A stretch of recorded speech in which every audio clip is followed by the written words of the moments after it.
Hay dolores que el tiempo no borra, pero que las arrugas en mi rostro han aprendido a cargar con dignidad. Esta es la historia de cómo encontré luz en la oscuridad más profunda.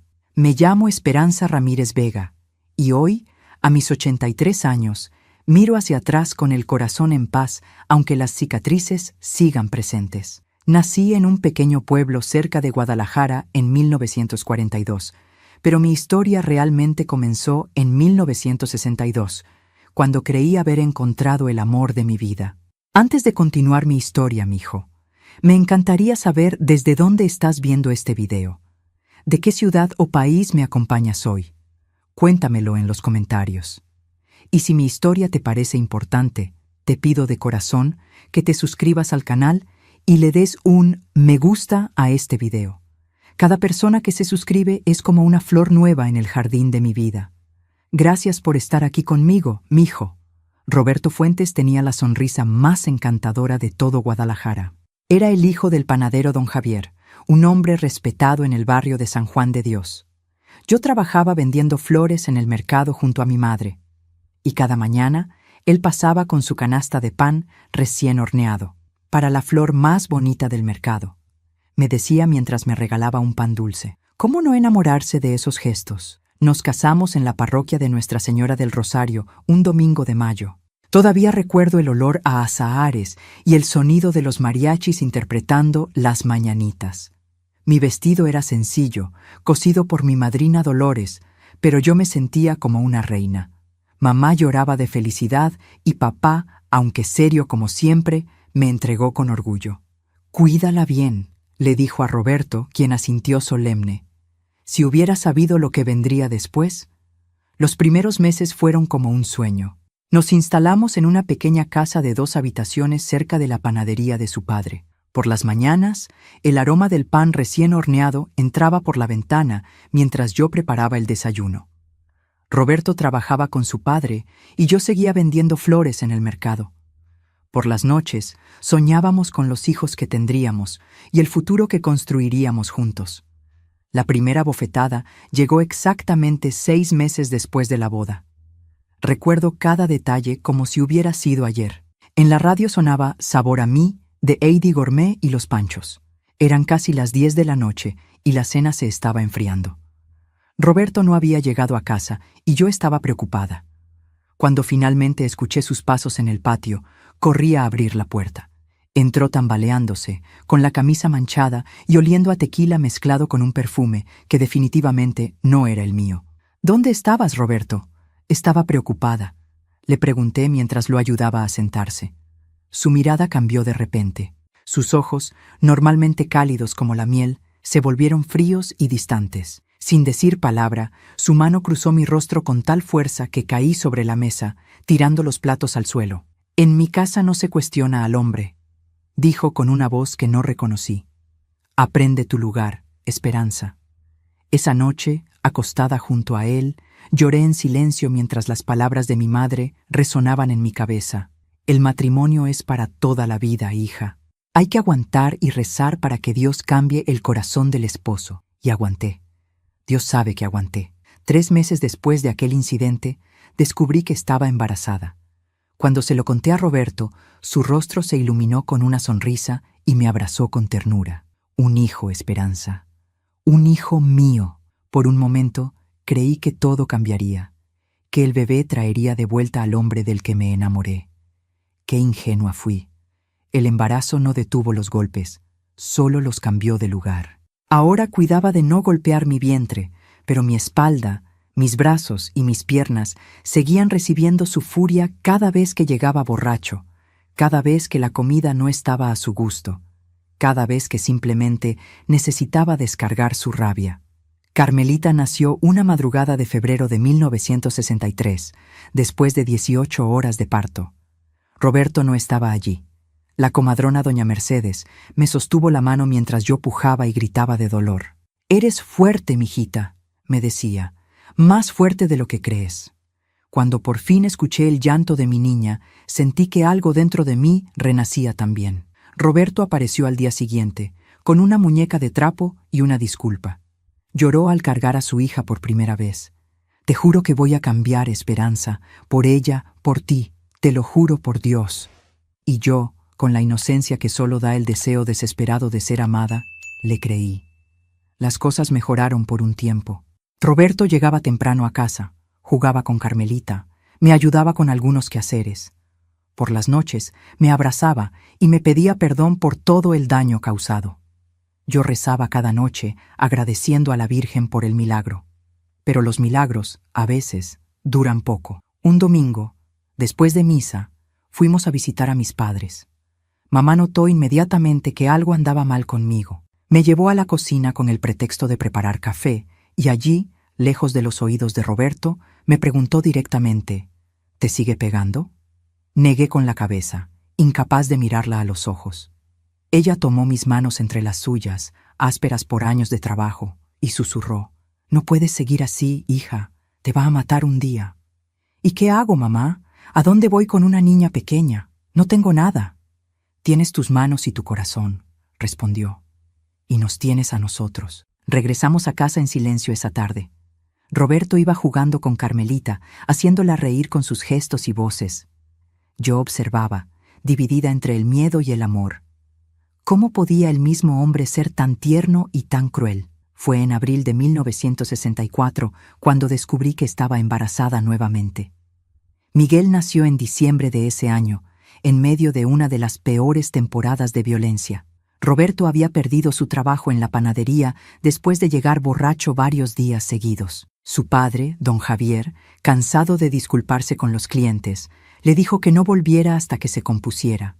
Sin trabajo, Roberto pasaba los días en cantinas y sus noches desquitándose conmigo. Una noche, mientras Carmelita lloraba en su cuna y yo protegía mi vientre de 8 meses, me quebró 2 costillas porque la sopa estaba fría. El dolor era tan intenso que pensé que moriría allí mismo, en el piso de nuestra cocina, con el sabor metálico de la sangre en mi boca. Doña Soledad, nuestra vecina, escuchó mis gritos y vino a auxiliarme. Ella me llevó al hospital, donde los médicos me atendieron en silencio, con miradas que mezclaban lástima y juicio. Se cayó de las escaleras, fue la historia que conté. La misma historia que contaban todas las mujeres como yo. Miguel nació sano a pesar de todo. Un niño hermoso con los ojos de su padre, pero con la dulzura que Roberto había perdido en algún momento del camino. Durante el siguiente año, la vida se convirtió en una rutina de supervivencia. Roberto encontraba trabajos temporales que perdía rápidamente. Yo vendía flores en las afueras del mercado, con Miguel amarrado a mi espalda y Carmelita jugando cerca de mí. Los centavos que ganaba apenas alcanzaban para alimentarnos. Las golpizas continuaron, ahora mezcladas con insultos cada vez más crueles. «Eres una inútil. No sirves ni para darme hijos fuertes. Debería buscarme una mujer de verdad». Cada palabra era un puñal que se clavaba profundo. En 1966, descubrí que estaba embarazada por tercera vez. También descubrí la verdadera razón de las ausencias de Roberto. Fue doña Mercedes, la comadrona que había traído a mis hijos al mundo, quien me lo contó. No quería hacerlo, pero sentía que yo tenía derecho a saber. «Esperanza, hija, hay algo que debes saber», me dijo una tarde mientras me revisaba. «Roberto tiene otra mujer. Se llama Consuelo y trabaja en la tienda de telas del centro.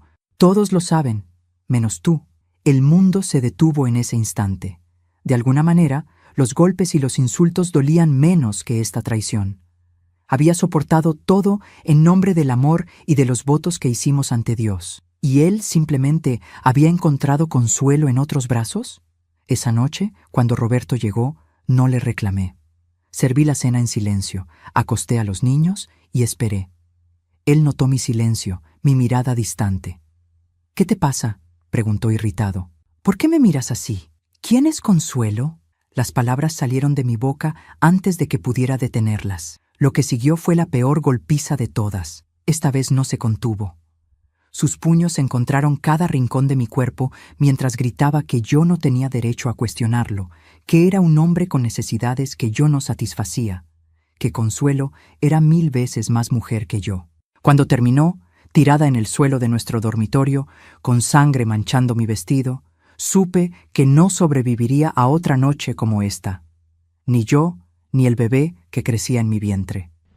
Esa noche, mientras Roberto dormía profundamente, tomé una decisión que cambiaría nuestras vidas para siempre. La madrugada del 3 de marzo de 1967, tomé la decisión más difícil de mi vida. Con el cuerpo adolorido, empaqué lo poco que podía llevar en un pequeño atado: 2 mudas de ropa para los niños, un vestido para mí y la medalla de la Virgen de Guadalupe que me regaló mi abuela el día de mi primera comunión. Desperté a Carmelita, que ya tenía 4 años, y le susurré al oído que debíamos ser muy silenciosos. Sus ojitos somnolientos me miraron con confusión, mientras yo recogía a Miguel, de 2 años, que seguía dormido. Mi vientre, donde Luis crecía desde hacía 5 meses, pesaba como una piedra mientras caminaba de puntillas por el pasillo. El reloj de la cocina marcaba las 4 de la madrugada. Roberto roncaba en nuestra habitación, con la camisa aún puesta y apestando a tequila barato. Sabía que no despertaría hasta bien entrada la mañana. «¿A dónde vamos, mamá?», preguntó Carmelita cuando ya estábamos en la calle. «Con los abuelos, mi cielo», le respondí, rogando a Dios que mis padres no me cerraran la puerta. Caminamos por las calles oscuras de Guadalajara mientras el cielo comenzaba a clarear. Las piernas me temblaban, no solo por el peso de Miguel en mis brazos y el cansancio, sino por el terror. ¿Y si Roberto nos encontraba? ¿Y si mis padres me rechazaban por abandonar a mi marido? Llegamos a la casa de mis padres cuando el sol apenas asomaba. La casa donde crecí, un pequeño adobe de techo de teja roja en las afueras de la ciudad, me pareció un palacio después de años viviendo con miedo. Toqué la puerta 3 veces, como solíamos hacer de niños para reconocernos. Mi madre abrió la puerta aún en camisón. Su rostro, marcado por los años y las preocupaciones, pasó de la sorpresa al horror cuando vio mi labio partido y los moretones que asomaban bajo mi rebozo. «¡Madre Santísima! ¿Qué te ha hecho?», exclamó, haciéndose a un lado para dejarnos entrar. «Me voy a quedar sin hija si me quedo con él, mamá», fue todo lo que pude decir antes de romper en llanto. Papá apareció en el pasillo, con el ceño fruncido y el rostro marcado por el sueño interrumpido. Al vernos, sus ojos se llenaron de lágrimas, algo que jamás había presenciado en mis 25 años de vida. «Mi niña», murmuró mientras me abrazaba con cuidado de no lastimar más mi cuerpo maltratado. Durante las primeras semanas, permanecí encerrada en casa de mis padres. El miedo a que Roberto me encontrara me paralizaba. Cada ruido en la calle me hacía saltar. Cada sombra que pasaba por la ventana me enviaba corriendo a esconderme. Mis padres me acogieron sin reproches, pero el resto del mundo no fue tan comprensivo. Pronto, los rumores comenzaron a circular por el barrio. La hija de los Ramírez abandonó a su marido. Dicen que tiene otro hombre. Dejó su hogar estando embarazada. ¡Qué vergüenza! La primera vez que salí a la tienda, casi un mes después de nuestra huida, doña Josefina, la esposa del tendero, me miró de arriba abajo con desprecio evidente. «Buenos días, Esperanza. ¿Cómo está tu marido?», preguntó con malicia mientras pesaba el arroz que le había pedido. «No lo sé, doña Josefina», respondí con la voz temblorosa. «Claro que no lo sabes. Lo dejaste como un perro, ¿verdad? Una mujer decente soporta todo por su familia. Yo llevo 30 años casada y he pasado lo mío, pero aquí sigo, cumpliendo con mi deber». Salí de la tienda con las mejillas ardiendo de vergüenza y rabia. ¿Por qué nadie entendía que me estaba muriendo lentamente en esa casa? ¿Por qué era yo la juzgada y no el hombre que me golpeaba hasta hacerme sangrar? No fue la última vez que enfrenté el juicio de los demás. La vecina que cruzaba la calle para no saludarme. Las madres que apartaban a sus hijas cuando me veían, como si la separación fuera una enfermedad contagiosa. Incluso el padre Domingo, que había bendecido mi matrimonio años atrás, me negó la comunión un domingo, diciendo que vivía en pecado por abandonar el hogar conyugal. «Lo que Dios ha unido, no lo separe el hombre», me recordó después de la misa, ignorando las marcas que aún se adivinaban bajo mi maquillaje. «¿Y qué dice Dios de un hombre que golpea a su mujer hasta casi matarla, padre?», pregunté con un valor que no sabía que tenía. El sacerdote no respondió, pero la semana siguiente me permitió comulgar nuevamente. A finales de junio recibí la visita que tanto temía. Roberto apareció en la puerta de mis padres un domingo por la tarde. Estaba sobrio, bien vestido y traía un ramo de flores. Carmelita corrió hacia él gritando «¡Papá!» y mi corazón se encogió de miedo. Mi padre salió al portal y se interpuso entre Roberto y la puerta. «Vengo a hablar con mi esposa», dijo Roberto con una calma que me resultó más aterradora que sus gritos. «Mi hija no quiere hablar contigo», respondió mi padre. A sus 60 años se veía frágil frente a Roberto, pero su voz no tembló. «Tiene que volver a casa. Está esperando un hijo mío». «¿Qué dirá la gente?» «La gente ya está hablando, Roberto», intervine saliendo al portal. «Pero prefiero sus palabras a tus golpes». Su rostro se transformó por un instante, mostrando al verdadero Roberto, el que yo conocía demasiado bien. Luego recuperó la compostura. «He cambiado, Esperanza. Lo juro por Dios. Deja que te lo demuestre. Como las otras veces que juraste cambiar, no volveré contigo, Roberto. Nunca más». Dejó las flores en el suelo y se marchó sin decir palabra. Esa noche no pude dormir, esperando que regresara borracho a cumplir sus amenazas. No regresó esa noche, ni la siguiente. Pero una semana después, doña Mercedes vino a verme con una noticia que me heló la sangre. «Roberto se fue de la ciudad, Esperanza», me dijo mientras tomábamos café en la cocina de mis padres. «Se fue con Consuelo a Ciudad de México. La gente dice que van a empezar una nueva vida allá». Sentí como si el suelo se abriera bajo mis pies. Una cosa era dejarlo yo a él, y otra muy distinta ser abandonada. ¿Qué sería de mis hijos sin su padre?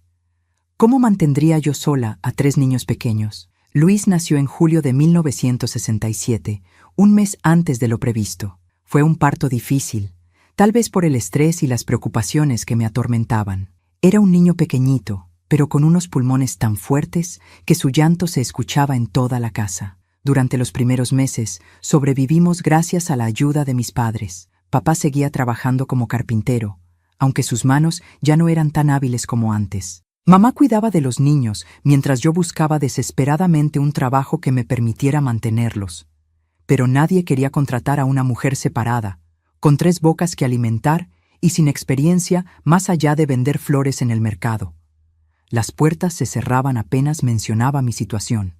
«No puedo arriesgarme a contratar a alguien que faltará cada vez que uno de sus hijos se enferme», me dijo el dueño de la panadería donde solicité trabajo como dependienta. «Una mujer sola siempre trae problemas», comentó la dueña de una tienda de telas cuando me presenté para un puesto de costurera, a pesar de que mi madre me había enseñado a coser desde niña. El rechazo no solo venía del ámbito laboral. Las familias del barrio prohibían a sus hijas jugar con Carmelita. «No queremos que le peguen las malas costumbres de su madre», escuché decir a una vecina sin siquiera intentar bajar la voz cuando pasé junto a ella. Una tarde, mientras caminaba de regreso a casa después de otra búsqueda infructuosa de empleo, me detuve frente a la Catedral de Guadalajara. Entré y me senté en el último banco, observando la imagen de la Virgen María. «¿Por qué me castigas así?», susurré entre lágrimas. «¿Es este el precio por buscar una vida sin miedo?». Una anciana se sentó a mi lado. Tenía el cabello blanco recogido en un moño y las manos deformadas por la artritis, pero sus ojos brillaban con una sabiduría tranquila. «Dios no castiga a quienes buscan vivir con dignidad, hija», me dijo, tomando mi mano entre las suyas. «Son los hombres quienes juzgan según sus propios miedos y limitaciones». Conversamos durante horas en aquel banco de iglesia. Se llamaba Doña Refugio y había enviudado joven, criando sola a 5 hijos en una época donde eso era casi un escándalo. Me contó cómo había sobrevivido vendiendo flores que cultivaba en su pequeño patio. «Las flores son milagros que crecen del barro y la esperanza», dijo con una sonrisa. «Y tú, niña, llevas el nombre perfecto para este oficio». Al despedirnos, me apretó la mano con fuerza. «Ven a verme mañana. Tengo un pedazo de tierra detrás de mi casa que no uso. Quizás podamos llegar a un acuerdo». Aquella noche, acosté a mis 3 pequeños con una sensación diferente en el pecho. Por primera vez en meses, sentí algo parecido a la esperanza. El terreno de Doña Refugio cambió mi vida para siempre. Era un solar pequeño, no más grande que 2 habitaciones juntas, pero estaba bien ubicado detrás de su casa en el barrio de Analco, cerca del Parque Morelos. Cuando lo vi por primera vez, No era más que tierra seca y algunas piedras. «No parece gran cosa ahora», me dijo doña Refugio mientras recorríamos el terreno bajo el sol ardiente de agosto de 1967. «Pero la tierra es buena. Mi difunto esposo solía cultivar aquí antes de enfermar. El acuerdo era simple. Yo cultivaría flores. Doña Refugio me enseñaría todo lo que sabía sobre jardinería y compartiríamos las ganancias. Ella ganaba una ayuda para su vejez y yo una oportunidad para mantener a mis hijos con dignidad.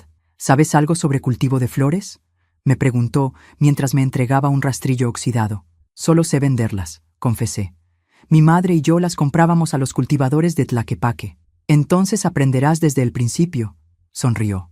«Como todo en la vida». Las primeras semanas fueron agotadoras. Me levantaba al amanecer, preparaba el desayuno para mis padres y mis hijos, y luego caminaba 40 minutos hasta la casa de doña Refugio. Trabajaba la tierra hasta que mis manos sangraban, aprendiendo a distinguir el momento exacto para regar, la profundidad ideal para las semillas y la distancia perfecta entre plantines. Por las tardes regresaba a casa de mis padres, donde Miguel y Luis me esperaban ansiosos, mientras Carmelita comenzaba a asistir a la escuela primaria. Las noches las dedicaba a coser ropa para los niños y a aprender todo lo que podía sobre floricultura en un libro desgastado que doña Refugio me había prestado. «Los claveles necesitan menos agua que las dalias», me explicaba ella mientras revisaba mi trabajo del día. «Y las rosas, ay mijita, las rosas son como las mujeres hermosas, exigentes, pero vale la pena el esfuerzo». Octubre de 1967 trajo nuestras primeras flores, cempasúchil brillantes y aromáticas para el Día de Muertos. No eran muchas, apenas lo suficiente para llenar 2 canastos, pero cuando las vendimos todas en menos de 1 hora frente al Panteón de Mezquitán, sentí una alegría que no había experimentado en años. 10 pesos, contó doña Refugio al final del día. 5 para ti, 5 para mí. Aquellos 5 pesos fueron los primeros que gané por mi propio esfuerzo desde que dejé a Roberto. Esa noche compré pan dulce para celebrar con mis hijos y mis padres. «Esto es solo el comienzo», dijo mi padre, levantando su taza de café en un brindis improvisado. Por primera vez desde nuestra llegada, vi orgullo en su mirada cansada. El invierno de 1967 nos trajo nochebuenas. Para entonces ya habíamos ampliado nuestro pequeño jardín, aprovechando cada centímetro del terreno. Doña Refugio me enseñó a crear macetas con latas viejas y botellas cortadas, multiplicando así nuestro espacio de cultivo. «La gente rica quiere flores en Navidad, pero no quiere gastar como rica», me explicó mientras pintábamos de rojo las latas para hacerlas más atractivas.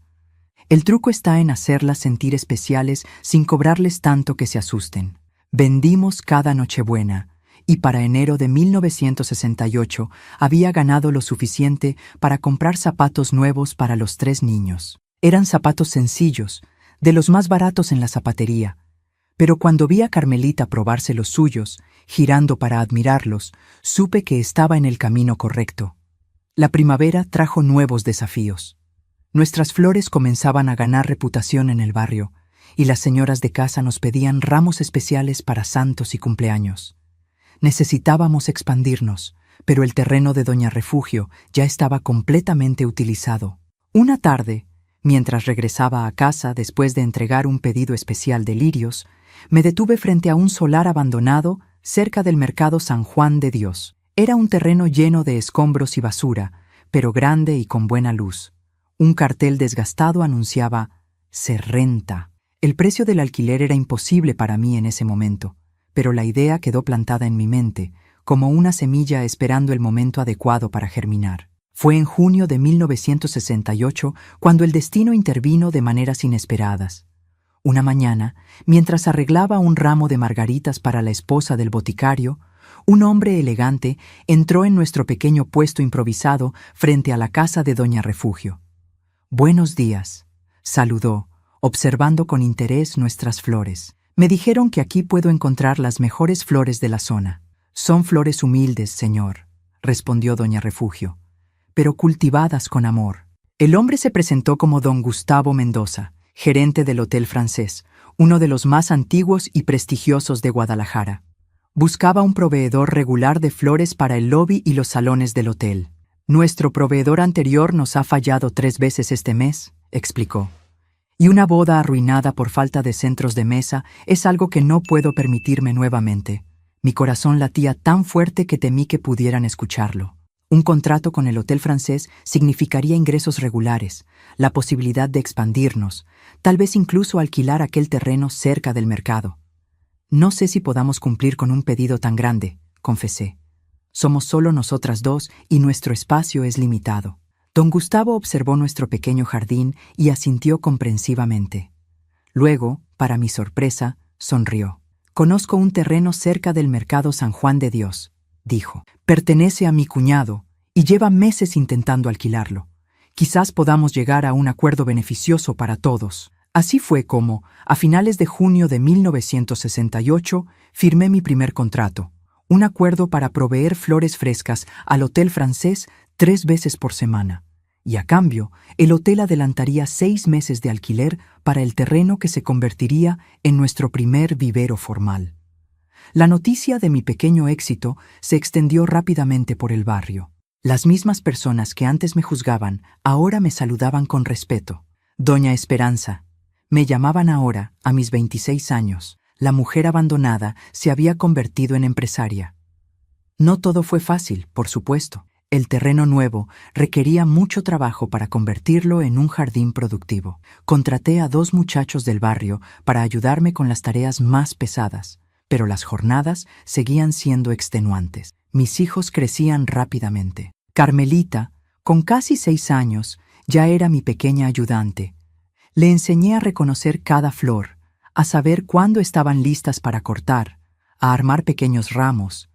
Miguel, de 4 años, era demasiado inquieto para la jardinería, pero disfrutaba llevando mensajes entre el vivero y la casa de Doña Refugio. Y Luis, mi pequeño de 1 año, pasaba las mañanas en una caja de madera adaptada como corralito, bajo la sombra de un naranjo que había sobrevivido milagrosamente entre los escombros. El día de la independencia de 1968 marcó otro hito en nuestra pequeña empresa. El Hotel Francés organizaba una fiesta especial y nos encargaron la decoración completa. 100 centros de mesa con los colores de la bandera mexicana. Trabajamos día y noche durante 1 semana. Doña Refugio, mis padres, Carmelita, los 2 muchachos que había contratado, e incluso algunas vecinas que se ofrecieron a ayudar por unas monedas. El resultado fueron 100 arreglos de noche, buenas rojas, margaritas blancas y hojas verdes que arrancaron suspiros de admiración. «Esto merece un nombre», dijo don Gustavo mientras supervisaba la instalación de los arreglos en el gran salón del hotel. «Un negocio serio debe tener un nombre serio». Esa noche, regresé a casa con una idea dando vueltas en mi cabeza. Al día siguiente, pinté un letrero sencillo que colgué en la entrada de nuestro vivero. Flores Esperanza, cultivadas con amor desde 1967. Para diciembre de 1968, Flores Esperanza era conocido en todo el centro de Guadalajara. Habíamos ampliado nuestra clientela para incluir 3 hoteles más, varias iglesias y decenas de clientes regulares que venían específicamente a buscar nuestros arreglos. Contraté a 4 mujeres más, todas en situaciones similares a la mía, abandonadas o viudas con hijos que alimentar y puertas que se cerraban ante ellas.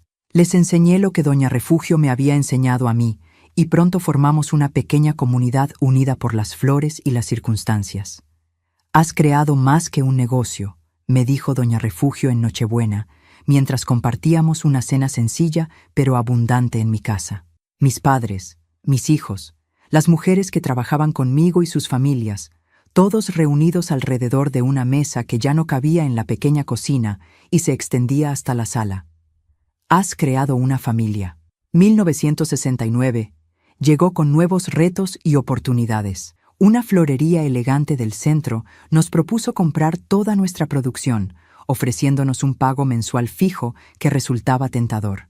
La oferta significaba estabilidad financiera, pero también renunciar a nuestro trato directo con los clientes, a la posibilidad de seguir creciendo por nuestra cuenta. «¿Qué harías si fueras yo, Doña Refugio?», le pregunté una tarde mientras contemplábamos nuestro jardín florecido. La anciana sonrió. sus ojos brillantes, a pesar de las cataratas que comenzaban a nublarlos. Yo ya soy vieja, Esperanza. He visto muchos amaneceres. Lo que sé es que las flores no crecen a la sombra de otros árboles. Necesitan su propio espacio bajo el sol. Rechacé la oferta y, en cambio, propuse un acuerdo diferente. Les suministraríamos ciertos tipos de flores que no cultivaban ellos mismos, manteniendo nuestra independencia para seguir vendiendo directamente a otros clientes. Con los ingresos más estables, pude por fin alquilar una casa pequeña para mis hijos y para mí, cerca del vivero. Era una casita de 2 habitaciones con un patio trasero donde inmediatamente comencé a cultivar las flores más delicadas que requerían atención constante. La mudanza fue emotiva. Mis padres habían sido nuestro refugio durante casi 2 años, y dejarlos significaba dar otro paso hacia la independencia, pero también alejarme de su protección. «Siempre serás nuestra niña», dijo mi madre, mientras me ayudaba a colgar unas cortinas sencillas en la que sería mi habitación, compartida con Luis. «Pero ya es hora de que vueles con tus propias alas». Mi padre, siempre parco en palabras, me abrazó con fuerza antes de marcharse esa primera noche. «Estoy orgulloso de ti, Esperanza», susurró. «Más de lo que jamás podrías imaginar». En nuestra primera noche en la casa nueva, reuní a mis 3 hijos en la pequeña sala. Carmelita, con casi 7 años, Miguel de 5 y Luis de 2, me miraban con ojos grandes y expectantes. «Este es nuestro hogar ahora», les dije. «Lo hemos conseguido juntos». «¿Y papá?», preguntó Miguel de repente. «¿Vendrá a vivir con nosotros también?». La pregunta me golpeó como una piedra. Los niños apenas mencionaban a Roberto, especialmente desde que supimos que se había casado con Consuelo en Ciudad de México y esperaban un hijo. «No, mi amor», respondí con toda la honestidad que pude reunir. «Papá tiene otra familia ahora, como nosotros tenemos la nuestra. Pero eso no significa que los quiera menos a ustedes». Esa noche, abracé a mis hijos hasta que se durmieron, agradeciendo silenciosamente por el camino recorrido y las flores que habían traído esperanza a nuestras vidas. El año 1970 llegó con el aroma de una nueva década, trayendo vientos de cambio para nuestra pequeña familia y para Flores Esperanza. Mi negocio se había convertido en más que un medio de sustento. Era un símbolo de lo que una mujer podía lograr a pesar de las circunstancias. Enero comenzó con una noticia inesperada. Don Gustavo, nuestro primer cliente importante del Hotel Francés, me citó en su oficina una mañana de lluvia. Con el cabello recogido y vistiendo el único vestido formal que poseía, me presenté puntualmente, temiendo que quisiera cancelar nuestro contrato. «Esperanza», me dijo mientras me ofrecía café en una taza de porcelana fina. «El dueño del hotel ha venido desde la Ciudad de México para la fiesta anual de los empleados». Quedó impresionado con los arreglos florales del lobby. Asentí nerviosa, sin entender a dónde conducía esta conversación. «El Grupo Hoteles Azteca está ampliando su cadena. Abrirán 3 hoteles más este año. Uno en Puerto Vallarta, otro en Morelia y uno más en Oaxaca. Quieren un proveedor exclusivo de flores para todos sus establecimientos». Mi corazón dio un vuelco. La oportunidad era inmensa, pero también el desafío. Nuestro pequeño vivero apenas daba abasto para nuestros clientes actuales. «Les hablé de ti», continuó don Gustavo, «de cómo empezaste desde cero, de la calidad de tus flores, de tu compromiso. Quieren conocerte». 3 días después, me encontraba sentada frente a don Alejandro Torres, un hombre de unos 60 años, con un bigote perfectamente recortado y ojos penetrantes que parecían evaluarme con cada parpadeo. «Me dicen que usted no tiene formación en floricultura», comentó mientras examinaba uno de mis arreglos. «Aprendí con doña Refugio, señor. Ella cultivaba flores desde antes que yo naciera. Y también he estudiado por mi cuenta, con libros y... ¿Y cómo piensa abastecer 4 hoteles cuando solo tiene un pequeño terreno?», interrumpió. La pregunta era directa, pero justa. Respiré hondo. «Tengo un plan, don Alejandro», respondí con una seguridad que no sabía que poseía. Necesitaría ampliar el terreno, contratar más personal, establecer un sistema de producción y distribución más eficiente. Con su contrato como garantía, podría solicitar un préstamo para la expansión. Sus cejas se arquearon levemente, quizás sorprendido por mi respuesta tan empresarial para ser una mujer con apenas educación primaria. ¿Y sus hijos? Me dicen que es usted madre soltera. La pregunta me tensó. Era el tipo de cuestionamiento que nunca le harían a un hombre. Mis hijos son mi motivación, don Alejandro. Por ellos me levanto cada día antes del amanecer y trabajo hasta que mis manos sangran. Ellos me hacen ser mejor, no peor en mi trabajo. Don Alejandro me observó en silencio durante lo que pareció una eternidad. Luego, inesperadamente, sonrió. Mi madre también fue madre soltera. Dijo con un tono más suave. Mi padre murió en la Revolución cuando yo tenía 2 años. Ella lavaba ropa ajena para mantenernos a mis 4 hermanos y a mí. Hoy tengo 10 hoteles gracias a su sacrificio. La reunión terminó con un apretón de manos y un contrato que cambiaría nuestra vida. Hoteles Azteca se comprometía a comprar el 70% de nuestra producción durante 3 años, con un adelanto sustancial para la expansión. Cuando salí de aquella oficina, me detuve en la Catedral de Guadalajara y entré a dar gracias. En el mismo banco donde había llorado desesperada años atrás, ahora derramaba lágrimas de gratitud. La expansión fue rápida y vertiginosa. Con el contrato como aval, el Banco Regional me otorgó un préstamo que me permitió comprar, no alquilar, un terreno 5 veces más grande que el original, a las afueras de la ciudad. Contraté a 15 mujeres más, todas con historias similares a la mía. Abandonadas, viudas, maltratadas, mujeres a quienes la sociedad había dado la espalda. María Elena, una viuda de 30 años con 5 hijos, se convirtió en mi mano derecha. Había trabajado en un vivero en Michoacán antes de que su esposo muriera en un accidente minero, y sus conocimientos técnicos complementaban a la perfección la sabiduría tradicional que doña Refugio me había transmitido. Podemos implementar un sistema de rotación de cultivos, sugirió, mientras recorríamos el terreno nuevo. Así aprovechamos mejor el suelo y tenemos producción todo el año. Para mayo de 1970, nuestro nuevo vivero estaba en pleno funcionamiento. Construimos un invernadero sencillo pero funcional para proteger las flores más delicadas de las lluvias torrenciales del verano. Las mujeres trabajaban en turnos, lo que les permitía atender a sus familias sin descuidar la producción. Pero el verdadero salto vino en julio, cuando una revista de sociales publicó un reportaje sobre la boda de la hija del gobernador, donde todos los arreglos florales habían sido creados por Flores Esperanza. La foto de un elegante centro de mesa con orquídeas blancas cultivadas en nuestro vivero ocupaba media página.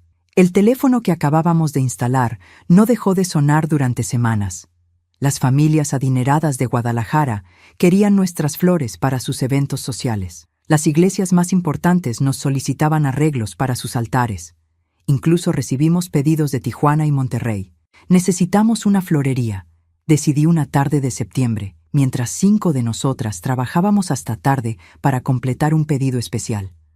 Un lugar céntrico donde la gente pueda ver nuestros diseños y hacer pedidos directamente. Para entonces, mis hijos estaban completamente integrados en nuestra vida empresarial. Carmelita, con 8 años, ya sabía identificar cada variedad de flor y tenía un don especial para los arreglos. Miguel, de 6, se encargaba orgullosamente de llevar agua a las trabajadoras y mantener limpias las herramientas. Y Luis, mi pequeño de 3 años, pasaba las mañanas ayudando a su abuela, quien a pesar de su artritis insistía en participar en la empresa familiar. La primera florería Flores Esperanza abrió sus puertas el 12 de diciembre de 1970, Día de la Virgen de Guadalupe. Era un local modesto en la calle Juárez, no muy lejos del Parque Revolución, con grandes ventanales que permitían a los transeúntes admirar nuestros arreglos. Lo decoramos con sencillez pero elegancia.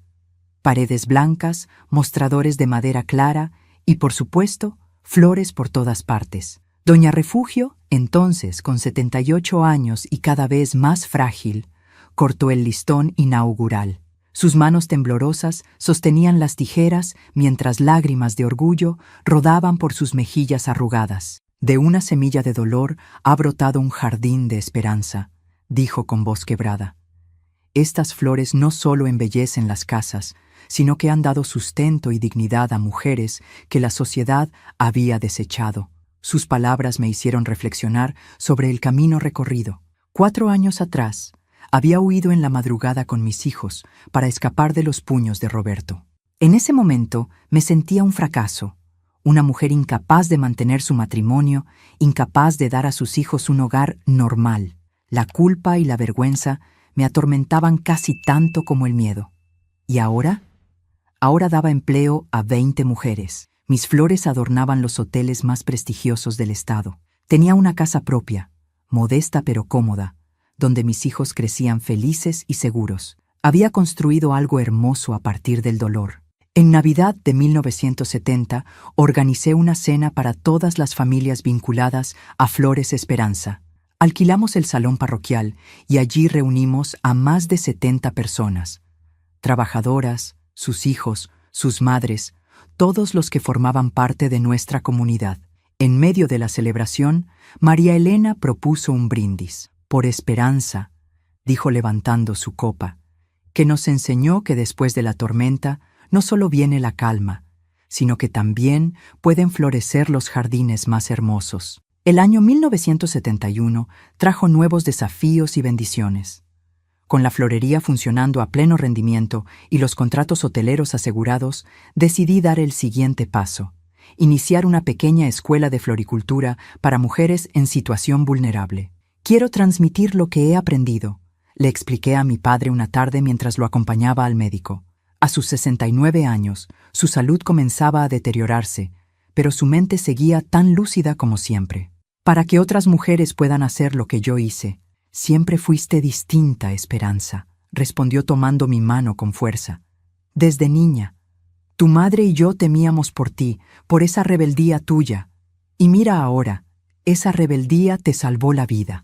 La Escuela de Floricultura Refugio Hernández, nombrada en honor a mi mentora, comenzó en marzo de 1971 con 12 alumnas. Eran mujeres referidas por la parroquia, el DIF municipal y el hospital, víctimas de violencia, madres solteras, viudas en situación precaria. Durante 6 meses recibían formación gratuita en cultivo, diseño floral y aspectos básicos de administración. Al graduarse, algunas se incorporaban a nuestra empresa y otras establecían sus propios pequeños negocios. Para mi sorpresa, el periódico local publicó un reportaje sobre la escuela. La mujer que convierte el dolor en flores, decía el titular, junto a una fotografía mía rodeada de mis alumnas. El artículo contaba mi historia sin sensacionalismos, presentándola como un ejemplo de superación. La publicidad inesperada trajo consecuencias que nunca imaginé. Una mañana de junio, mientras supervisaba un cargamento de flores para Puerto Vallarta, María Elena me avisó que alguien me buscaba en la oficina. Al entrar, me quedé paralizada. Roberto estaba sentado junto a mi escritorio, mirando una fotografía de nuestros 3 hijos que yo mantenía enmarcada. «Hola, Esperanza», dijo poniéndose de pie. Estaba más delgado, con algunas canas en las sienes, pero sus ojos seguían siendo los mismos que alguna vez me habían enamorado y luego aterrorizado. «¿Qué haces aquí?», pregunté con voz firme, aunque mis piernas temblaban. «Vi el artículo en el periódico», respondió. «Me lo envió mi primo Raúl. No imaginaba que hubieras logrado todo esto». Un silencio incómodo se instaló entre nosotros. 1000 pensamientos cruzaron mi mente. Miedo de que intentara reclamar parte del negocio, temor por mis hijos, rabia acumulada durante años. «¿Qué quieres, Roberto?», pregunté finalmente. Bajó la mirada antes de responder. «Consuelo me dejó hace un año. Se llevó a nuestra hija. Estoy tratando de rehacer mi vida. Cuando vi lo que has logrado, pensé que tal vez...» «¡No!», interrumpí con una claridad que me sorprendió a mí misma. «No hay un tal vez para nosotros, Roberto. Esa puerta se cerró hace mucho tiempo». «Pero los niños necesitan a su padre», insistió con un tono que mezclaba súplica y esa vieja autoridad que tanto me había sometido. «Los niños tienen una madre que es padre y madre para ellos», respondí. «Una madre que nunca los ha abandonado, que ha trabajado hasta el agotamiento para darles todo. Si quieres verlos, tendrá que ser bajo mis términos y solo si ellos quieren». Se marchó sin hacer escándalo, algo que años atrás habría sido impensable. Acordamos que podría visitar a los niños una vez por mes, siempre en mi casa y siempre bajo mi supervisión. Las primeras visitas fueron tensas. Carmelita, que tenía recuerdos más vívidos de los episodios violentos, se mostró distante. Miguel y Luis, demasiado pequeños cuando nos separamos, lo observaban con curiosidad, pero sin la conexión que Roberto esperaba. Con el tiempo, establecieron una relación cordial pero distante. Roberto se había vuelto más tranquilo con los años, quizás domado por sus propios fracasos, quizás realmente arrepentido. Nunca llegó a ser el padre que mis hijos merecían, pero al menos dejó de ser el monstruo de mis pesadillas. Para finales de 1972, Flores Esperanza se había convertido en un referente en Jalisco.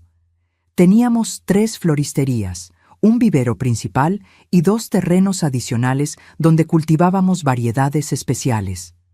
Empleábamos a más de 50 mujeres de forma permanente y otras tantas de manera temporal en temporadas altas. La Escuela de Floricultura Refugio Hernández había graduado a 3 generaciones de alumnas, muchas de las cuales habían iniciado sus propios pequeños negocios en pueblos circundantes. Algunas incluso se habían convertido en proveedoras nuestras, cultivando flores específicas que complementaban nuestra producción. En enero de 1973 recibí una invitación que jamás habría imaginado. La Universidad de Guadalajara me pedía dar una charla a las estudiantes de la Facultad de Agronomía sobre el cultivo sustentable de flores ornamentales. Yo, que apenas había terminado la primaria, de pie frente a futuras ingenieras y científicas. La idea me aterraba y me emocionaba a partes iguales. «Ve», me animó doña Refugio, entonces ya postrada en cama la mayor parte del tiempo. «Ve y diles que el conocimiento más valioso no siempre viene de los libros, sino de las manos que trabajan la tierra y del corazón que persevera». El día de la conferencia, mis 3 hijos se sentaron en primera fila. Carmelita, con 11 años, me observaba con admiración. Miguel, de 9, sonreía orgulloso, y Luis, de 6, dibujaba flores en su cuaderno mientras esperaba que su mamá subiera al estrado. Al mirarlos, recordé aquella madrugada de marzo de 1967, cuando salimos de puntillas de la casa donde el miedo era más fuerte que el amor. Recordé el peso de Miguel en mis brazos, la manita de Carmelita aferrándose a mi falda, mi vientre pesado donde Luis crecía ajeno al mundo que lo esperaba. Mi nombre es Esperanza Ramírez. Comencé frente al auditorio lleno. Y hoy quiero compartirles cómo un pequeño terreno y unas semillas pueden cambiar no solo la vida de una mujer, sino la de toda una comunidad. Mientras hablaba, sentí que cerraba un círculo. La mujer golpeada y abandonada, a quien los vecinos evitaban por temor al contagio de su desgracia, ahora era escuchada con respeto. La mujer a quien le negaron trabajo por ser madre soltera, ahora daba empleo a decenas de familias. Hoy, en 1975, al mirar atrás desde mis 33 años, veo un jardín florecido donde antes solo había tierra árida regada con lágrimas. Mis hijos crecen sanos y seguros. Doña Refugio nos dejó el año pasado, pero su legado vive en cada flor que cultivamos y en cada mujer que encuentra su fuerza a través de nuestro trabajo. Las cicatrices de los golpes de Roberto se desvanecieron hace tiempo, pero las lecciones permanecen. Que de la tierra más dura pueden brotar las flores más hermosas. Que después de la noche más oscura siempre llega el amanecer. Que como mi nombre lo indica, mientras haya vida, siempre habrá esperanza. Y esa esperanza, como las flores que cultivamos, solo necesita un poco de tierra, agua y luz para transformar el mundo. Muchas gracias por escuchar la historia de esta vieja. A veces pienso que Dios me ha dejado vivir tantos años para poder compartir lo que aprendí en el camino, para que tal vez mi dolor sirva de consuelo a alguien más. Si mi historia te tocó el corazón, te pido un favorcito muy especial. Suscríbete a este canal para que otras personas puedan escuchar historias como la mía. Con un solo clic en ese botoncito rojo que dice suscribirse, me ayudas a mí y a otras abuelitas a ser escuchadas. Y si no es mucha molestia, dale me gusta a este video. Cada corazoncito que recibimos es como una flor en el jardín de nuestra vida. Qué bonito es saber que nuestra experiencia vale algo para ustedes. También me encantaría saber qué piensas de mi historia. ¿Te recordó a tu mamá, a tu abuelita o a alguna mujer fuerte en tu vida? Cuéntamelo en los comentarios, porque para esta vieja no hay regalo más grande que saber que su historia sigue viva en el corazón de otros. Recuerda, mijo, la vida a veces nos golpea duro, pero como las flores después de la tormenta, podemos volver a levantarnos más hermosos y fuertes. Que Dios te bendiga y no olvides suscribirte.